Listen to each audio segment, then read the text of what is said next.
Okey, baik guys. Dalam menyimpan emas ni, kita bukan semata-mata tengok harga dia murah saja. Sebenarnya apa yang lebih utama adalah features yang ditawarkan oleh syarikat emas tersebut. Contohnya, dalam akaun emas Gap Public Gold ni, sebenarnya kita bukan saja boleh simpan emas, beli dan jual saja. Kita juga boleh pajak, kita juga boleh keluarkan emas dalam bentuk gold bar dan dinar. Kita juga boleh keluarkan dalam bentuk barangan kemas 999. Yang ni adalah features baru yang mana ramai orang sangat-sangat suka. Sebab apa? Sebab dia ada pilihan. Selain daripada gold bar dan dinar, dia juga boleh keluarkan dalam bentuk barang kemas 99. Ada cincinnya, ada anting-antingnya, ada gelangnya dan sebagainya lah.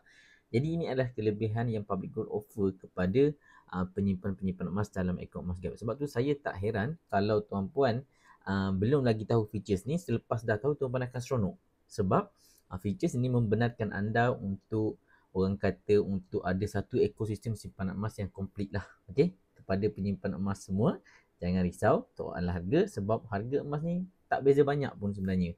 Kalau kita lihat kepada harga semata-mata, kita mungkin akan terlepas features-features yang best lah.